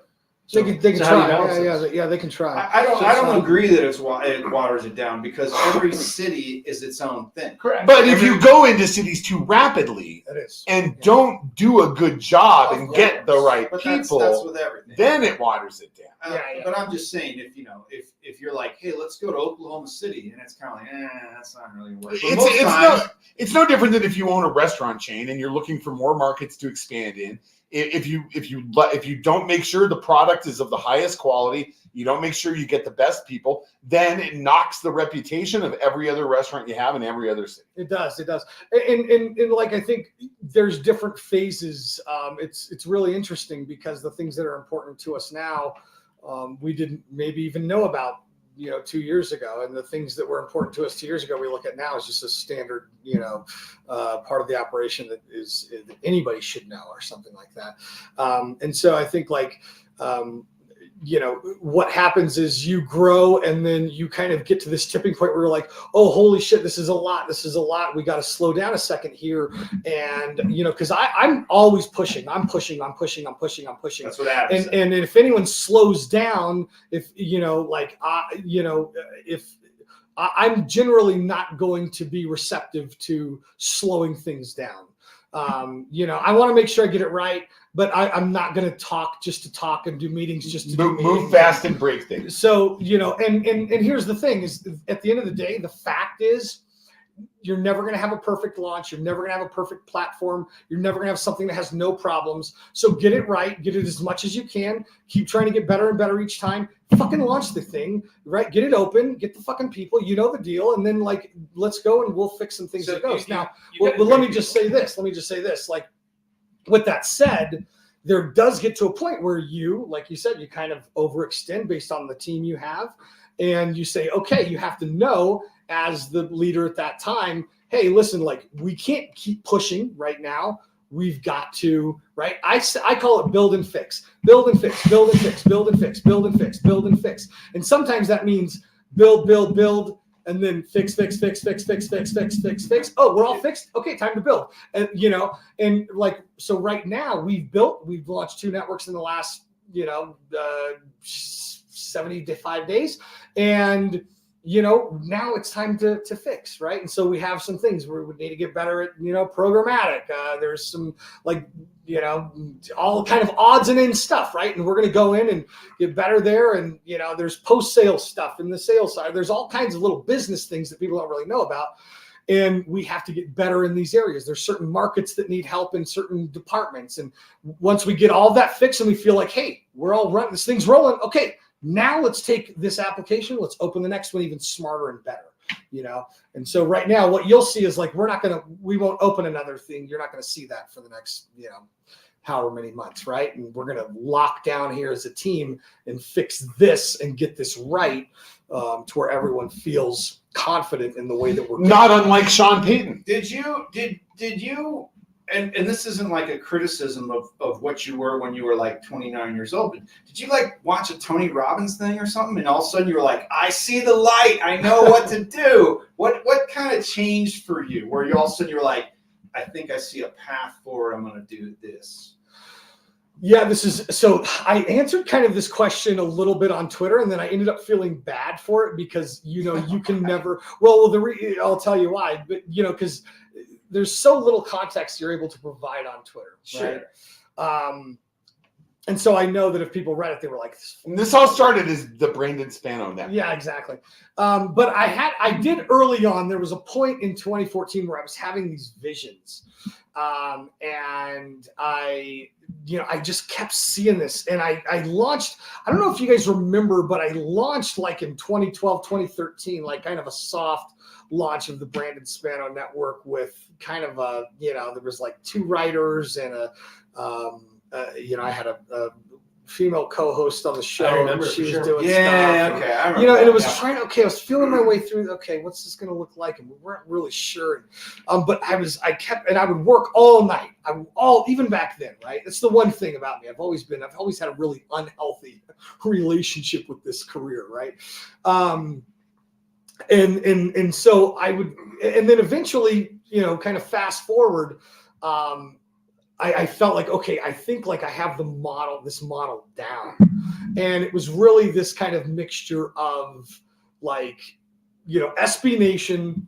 It starts, the original thought is like, SB Nation has these team communities online.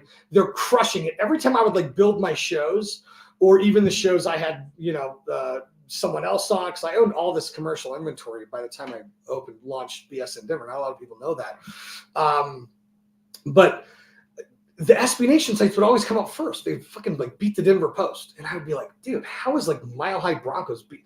And then you'd look into it, and like the people that were writing the stories lived in other cities, and they were getting paid by t-shirts, and like, you're like, what the fuck, And then I was like, why don't they just have like real reporters on a site that's clean and SEO friendly, and you have these team communities and they're like real. And so we kind of put together the original team, and Ryan like from day one started working like 24 hours a day with me. And then really he kind of nailed that vision. I think our first like exclusive interview ever was the defensive coordinator of the Buffs, and he did it in the Boulder Creek. And I was like, this is what I'm talking like. Sure. This is that crossover from like the credentialed reporter that also cares and is like serving the fans in like a fun way, right? And boom, and it was off to the races, right? And we just kind of, came together. But yeah, I mean, so that's like the scope on it.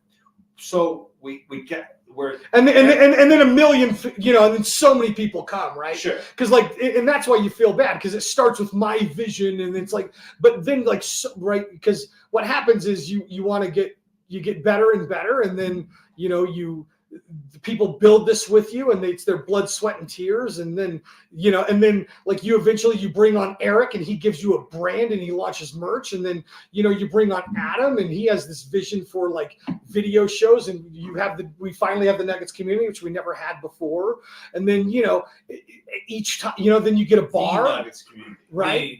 I don't know if you've been exposed to this information before or not, but Adam Mares came here. We sat here at this table before he came on board with you, and he just wanted to know what I thought. I was like, dude, Brandon's a fucking force of nature. Do it. So he asked that's the guy's honest truth. He asked. Well, I tried to get Adam. I think that was my third time. I think I had failed each year before basketball season. I would try to get Adam. And then this time, I think we had enough like firepower and kind of understanding what we're trying to do. To retain the talent? You're getting this talent in. What's the secret in retaining them? Is it a part ownership, or how do you manage that? You know, it's different as the company matures. You know, what it took in the beginning is different than what it takes now. And I think the level of it, you know, Denver's really unique where, you know, you could say essentially we have all of the most important, you know, reporters and, you know, communicators and entertainers in sports online, right? Like maybe we don't have, like maybe Cliss is the most important guy for terrestrial television or something, right? For polishing turds for the Broncos, like you know, and Vic Lombardi, for example, is still like an icon, right? Absolutely. And a guy I talk to all the time, and you know. Would have a place at DNVR easily, right? But like outside of that, you get the idea, right? And but that's different because this was grown by the community, right? Like Zach Stevens had like 200 followers when we hired him. Harrison Wind had like 500 or something, right? And these are guys they probably have a combined where they have 100,000 followers combined or something, right? They're the guys, they're the reporters on those beats.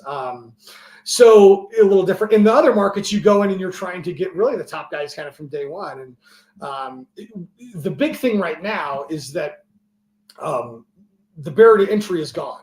There's no threshold. Because if you are working at the top station, if you're working at Odyssey, for example, and I come over and talk to you, and you have let's say your contract day ends in a couple months, and you're like, yeah, this is actually perfect timing. Well, you know that Odyssey just got delisted from the stock market, and they just had their last cutoff and their layoff group in Q2, and you made the cut, and like this is a good chance for you to get the fuck out of that. You know, if you're working at NBC or some RSN, right, then you're saying, you know, you're again, like you're trying to have and we're targeting people that are really good digital creators. They have big followings. They're communicative online. They treat the fan a certain way. These people want to create more content. They want to be more robust. They want to do video and audio and, you know, have more of creators, you know, freedom. That's what happened for DMAC as soon as he left the nest. Yeah. Now he's on Instagram. He's on YouTube. Right. He's pumping out stuff. He's sitting with Vic Lombardi, which is what I knew he was going to. So when you talk to these people, yeah, I mean, it's almost instantaneous. Like this is what's next, and they will, you know, you can essentially, you know, and listen, you got to pay good. You got to, you know, it's all that stuff, right? Like we have, you know, obviously give good salaries, health insurance. You have the whole thing. You got to set that up. You know? So in the beginning, I mean, that's the basics, right? You had to find diamond in the rough, and now you just harvest diamonds. He's a diamond harvester. Yeah, look, Brandon, whenever you come in, we sit here all night. We can go on and on. And I want people to, you know, I want to leave them wanting a little more. And I've got a couple more things. I'm sure you do too. The one thing is, and we're not even into the Broncos tonight because we don't have time. But how has this little Broncos run where they've gotten back into relevance? How much is everybody over there celebrating? How much is Ryan just like, oh my God, thank God this happens, because now we can, instead of doom and gloom, now we got something good to talk about. Is this just like a bonus for everyone, or we just kept going, you know, business as usual? You know, I think that it's first I would say that I'm not the best person. I'm not the most qualified to give you the temperature gauge on a certain, but I am in Denver, so this one's a little easier. For I've me. been in your bar during these games. No, listen. I will- because let me say this. The way they started, bad, right? Yeah, And then right. all of a sudden they kind of got their shit together with the Rockies, and I feel so sorry for all your Rockies people because they have to cover this shitty team, and it's never going to get good for them. But the Broncos, you're like, God damn, the Broncos, shit. All of a sudden they start getting good, right? And it's nice because It is. yeah, it's good. 'cause Well, you got and content. the audience is way up, Yeah. and obviously, the tailgates have been packed. The bar is packed during Broncos games. All that stuff you can obviously feel, and it's much more fun to create around that.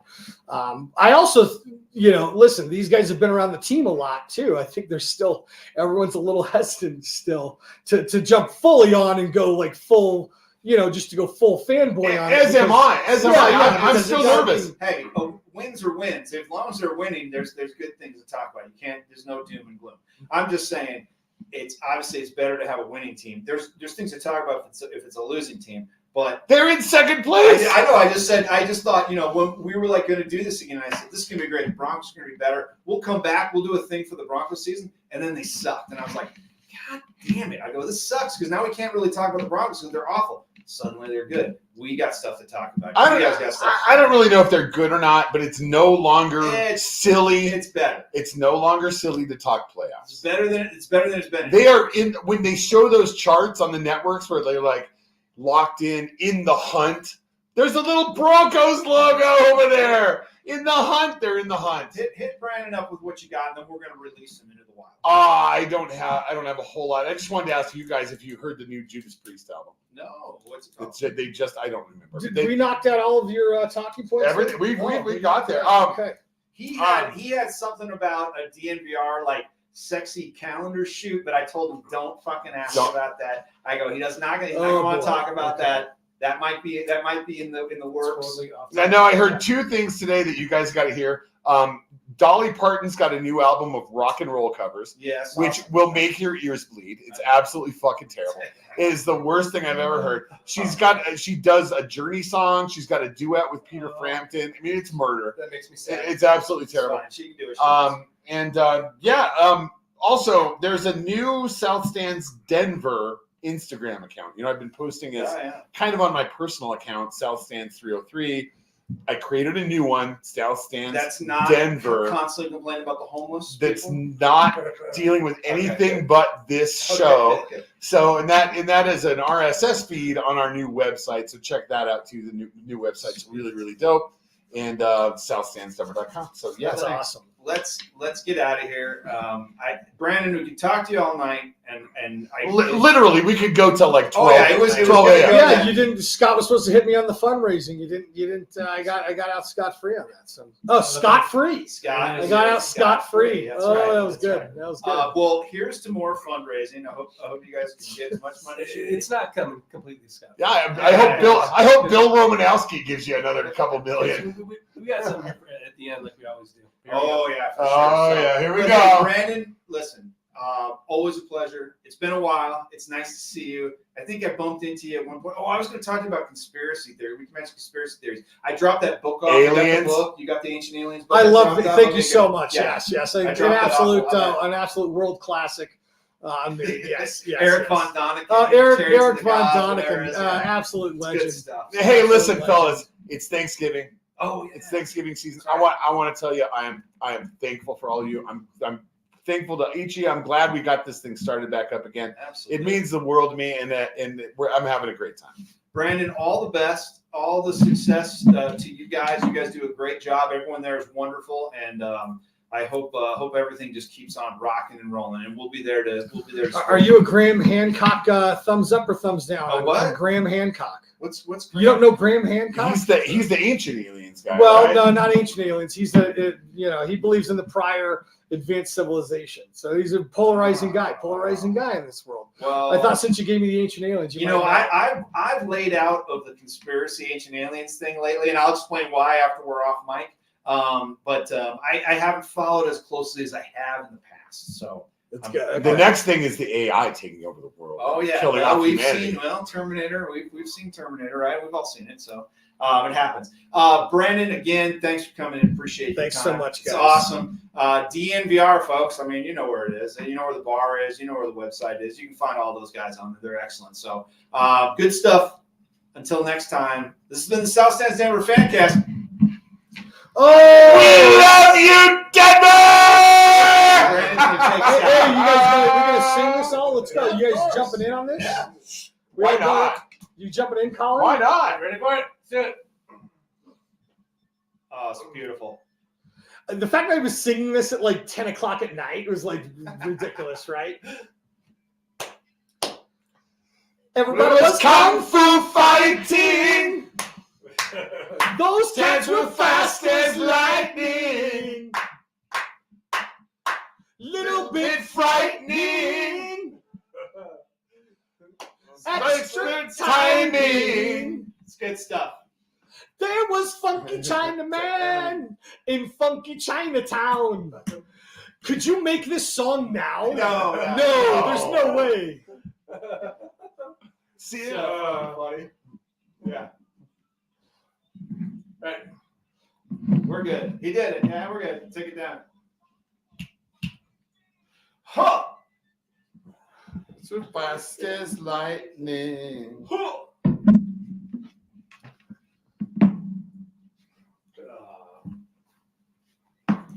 Oh, it's so good. Yeah, we could have done. We could have easily have done 4 more hours. Oh yeah, I just keep going and going, but I think that Which is the sign of a great cast. When you brevity, of course, brevity is the soul of wit and all that, but there's just certain things that you just go on. Well, that was and on. great, guys.